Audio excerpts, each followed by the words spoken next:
वैसे तो हम लोग चेतन तत्व हैं, असंग हैं, आत्म तत्व हैं, पर क्योंकि अभी हम लोग अपने मन और बुद्धि से बहुत अच्छा से असंग नहीं हो पाए कि असंग हो पाए, तो इसीलिए मन और बुद्धि बहुत कीमती है।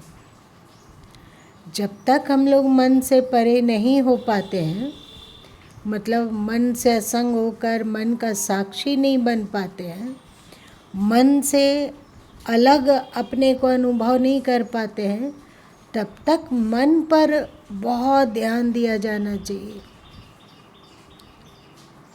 और बुद्धि पर भी ध्यान देना चाहिए। और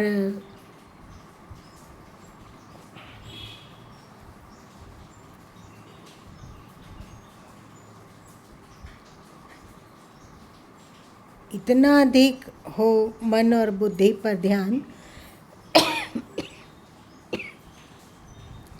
आप जानते हैं जिसके बारे में ज़्यादा सोचाता है उसका गुण और अवगुण हम लोग ग्रहण करते हैं। आप कल ही आप लोगों को बताया गया था कि हर चीज़ को दो दृष्टि से देखा जा सकता है ना? एक पॉजिटिव दृष्टि से और एक नेगेटिव दृष्टि से। यदि हम ईश्वर को भी नेगेटिव और पॉजिटिव दृष्टि में से नेगेटिव दृष्टि से देखें, अब मान लिया जाए हम लोग श्री कृष्ण को नेगेटिव दृष्टि से देखते हो, तो क्या श्री कृष्ण के प्रति भक्ति हो पाएगी? नहीं हो पाएगी। हम लोग श्री राम को नेगेटिव दृष्टि से देखते हो, खैर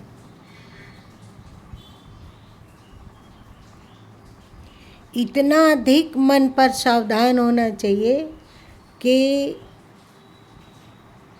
जो मन में परेशानी उत्पन्न कर रहा हो, अथवा अब मान लिया जाए कि कोई है,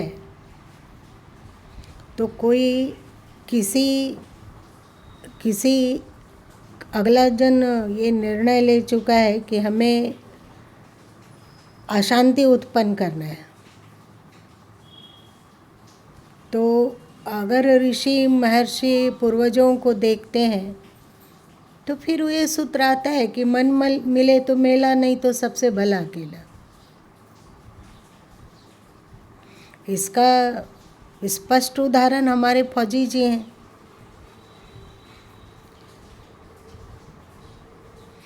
इस उम्र में भी अकेले वो रहते हैं। ये बहुत बड़ा एक विल पावर देता है, क्यों राम लगन जी? देता है। और लगता है कि वाह, यदि हम लोग मन को निर्मल बनाना नहीं चाहेंगे, यदि हम लोग अपनी बुद्धि की निर्णय क्षमता को सही नहीं कर पाते हैं, तो बहुत अधिक संभावना देखी जाती है कि जो युवा अवस्था में जितनी श्रेष्ठ बुद्धि रही, बहुतों में वो श्रेष्ठता उसकी ढलती जाती है, सूर्यास्त की तरह।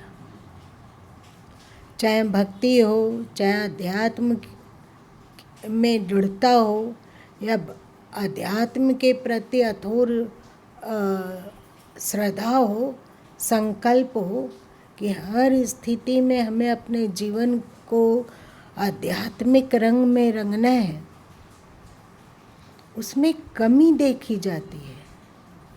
और कभी कभी ऐसा होता है कि उम्र के साथ साथ में ये संकल्प और दृढ़ होता जाता है, और मजबूत होता जाता है, और अधिक हमारी भक्ति, श्रद्धा, त्याग, विवेक, वैराग्य इत्यादि ऊपर उठता चला है। ये बड़ा ही श्रेष्ठ है। ऐसा यदि होता हो तो ये बहुत ही श्रेष्ठ है। पर यदि ऐसा ना होता हो तो एक तरह से सोचिए कि हम अपने पैर पे कुल्हाड़ी मार रहे हैं। कैसे? नहीं, क्योंकि हम अपने मन को कुसंस्कारी बना रहे हैं। आज यदि हमें ईश्वर के प्रति शिकायत भावना है, आज यदि हमें सद्गुरु के प्रति शिकायत भावना है, आज यदि हम सद्शास्त्रों के प्रति शिकायत की भावना से ग्रसित हैं, तो आने वाले जन्मों में स्वाभाविक ही हम सबों के भीतर अध्यात्म का उद्रेक नहीं होगा, क्योंकि हमें ईश्वर ने आध्यात्मिक जीवन जीने का सारा अवसर दिया।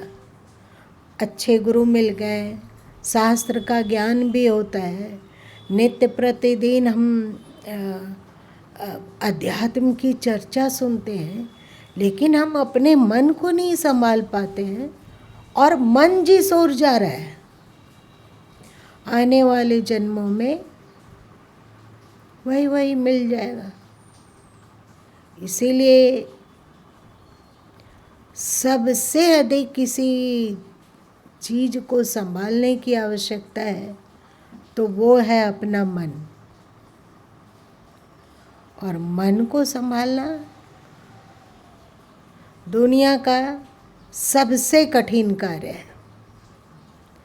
और जो मन का साक्षी होकर उसको देख पा रहा है, देख पाता है, और उसमें जो त्रुटि दिखती है उसे वो हटा पाता है, तो मन के समान मित्र और कोई नहीं है।